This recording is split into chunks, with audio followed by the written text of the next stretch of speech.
যুদ্ধের প্রস্তুতি নিচ্ছে রোহিঙ্গারা, এমনটা এখন পুরো বাংলাদেশ জুড়ে। যে রোহিঙ্গাদেরকে আমরা আশ্রয় দিয়েছি তারাই এখন যুদ্ধের প্রস্তুতি নিচ্ছে। তবে ভয় পাওয়ার কিছু নেই, তারা কিন্তু আমাদের বিপক্ষ নয়, তারা আরাকান আর্মির বিপক্ষে যুদ্ধ করতে চায়। আরাকান আর্মির বিপক্ষে সশস্ত্র সংগ্রাম করতে চায় রোহিঙ্গারা। এখন সরকারের কি করণীয়? সরকারের করণীয় হচ্ছে এটা, তাদেরকে সামরিক ট্রেনিং দিয়ে তাদের হাতে অস্ত্র তুলে দিয়ে আরাকানে পাঠিয়ে দেন। ভাই, আপনি মানবিকতা এখানে দেখি কোনো লাভ নেই। এই রোহিঙ্গারা মায়ানমারে এমনি এমনি ফেরত যাবে না, তাদেরকে ফেরত পাঠাতে হবে। আর এই ফেরত পাঠানোর জন্য প্রয়োজন অস্ত্র। আপনি আলোচনার মাধ্যমে আজ পর্যন্ত দেখছেন কোন সমস্যার সমাধান হতে? আলোচনার মাধ্যমে আমেরিকা ও ইরানের মধ্যে সংকটের সমাধান হয় নাই, আর আপনি রোহিঙ্গা পাঠাবেন? এত বড় পাওয়ারফুল রাষ্ট্র, বিশ্বের অন্যতম প্রভাবশালী রাষ্ট্র আমেরিকা যেখানে ইরানকে বোঝাতে পারেনি আলোচনার মাধ্যমে, ইরান যেখানে আমেরিকাকে বোঝাতে পারেনি আলোচনার মাধ্যমে, সেটা করিয়েছে যুদ্ধের মাধ্যমে।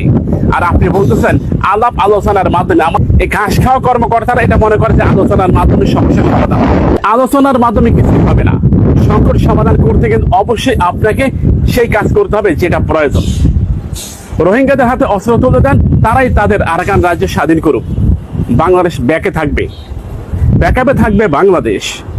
প্রিয় ভাইরা, আর যদি এটা মনে করেন যে আরাকান রাজ্যটা দখল করতে হবে, তাহলে লেগে যান, সমস্যা নাই। রোহিঙ্গারাই, তাদের সংখ্যা প্রায় 20 লাখের কাছাকাছি, অন্তত 5 লাখ রোহিঙ্গা এখানে সামনের সারিতে যুদ্ধ করতে পারবে। ভাই, আমার মনে হয় এটাই হবে, কারণ সেই বিষয়টা এখন স্পষ্ট হচ্ছে।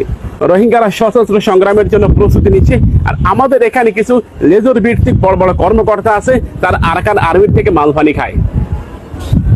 তা না হলে আরাকান আর্মির সাথে এত দয়া কিসে? তাদের সাথে একটা নরম সুরে কথা বলতে হবে। যেখানে আমার মতে দীর্ঘ সময় ধরে তারা এখানে পড়ে আছে, সাহায্য সহযোগিতা যা আসছে সাবেক গভর্নমেন্ট সব খাইছে, এখন আপনারা খাওয়ার জন্য তাদেরকে আর পাঠাতে চান না। এটাই হচ্ছে মূল উদ্দেশ্য। আলাপ আলোচনার মাধ্যমে সমস্যার সমাধান হবে না।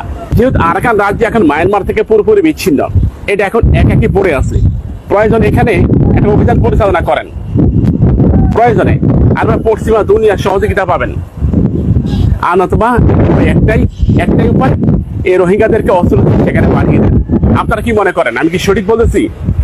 রোহিঙ্গাদেরকে এটা করা উচিত, কারণ তারা ফেরত যেতে চায়। তারা শূন্য শূন্য কুটিরে বস্তির মতো তারা থাকতে চায় না। তারাও স্বাধীন সার্বভৌমত্ব চায়, তারা তাদের ভূমি পেতে চায়। তারা আমাদের ভূমি দখল করার কথা কখনোই বলেনি। কিছু কিছু গণমাধ্যম বলতেছে তারা বাংলাদেশের ভূমি দখল করবে না, তারা আরাকান রাজ্য দখলমুক্ত করতে চায়, সেখানে তারা যুদ্ধ করতে চায়, আরাকান আর্মির বিপক্ষে যুদ্ধ করতে চায়। ব্যাপারটা এটাই। ভিডিওটা শেয়ার